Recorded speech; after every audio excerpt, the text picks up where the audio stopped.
Hi friends, welcome back to another video of English Guru. I am Jasim. ഇന്നത്തെ വീഡിയോയിൽ നമ്മൾ പറയാൻ പോകുന്നത് so, such എന്നീ വേർഡ്സിൻ്റെ ഡിഫറൻസ് ആണ്. ഇത് വളരെ സിമ്പിൾ ആയിട്ടുള്ള ടോപ്പിക്കാണ്. സോ എന്ന് പറയുന്ന വേർഡ് ഒരു അഡ്ജക്റ്റീവിനെ സ്ട്രോങ്ങർ ആക്കുന്നതിന് വേണ്ടിയിട്ടാണ് നമ്മൾ ഉപയോഗിക്കുക.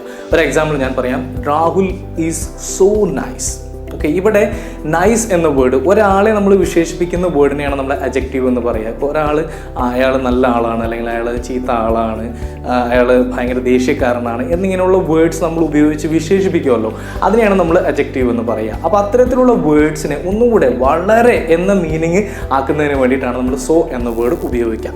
അതേസമയം നമ്മൾ സച്ച് എന്ന വേർഡ് ഉപയോഗിക്കുന്നത് ഒരു നൗൺ പ്ലസ് അഡ്ജക്റ്റീവിനെ സ്ട്രോങ്ങർ ആക്കുന്നതിന് വേണ്ടിയിട്ടാണ്. ഒരു എക്സാമ്പിൾ ഞാൻ പറയാം. Rahul is such A nice person. അപ്പോൾ ഇവിടെ നമ്മൾ അർത്ഥമാക്കുന്നത് എന്താണ്? രാഹുൽ ഓൾറെഡി ഒരു നൈസ് പേഴ്സൺ ആണ്, എന്നാൽ അത് ഒന്നുകൂടെ നമ്മൾ സ്ട്രോങ്ങർ ആക്കുകയാണ്. സച്ച് എ നൈസ് പേഴ്സൺ, എന്തൊരു നല്ല മനുഷ്യൻ എന്ന രീതിയിൽ നമ്മൾ പറയുന്നത്. അപ്പോൾ സോ, സച്ച്, ഇത് ഇത്രയും വളരെ സിമ്പിൾ ടോപ്പിക്കാണ്.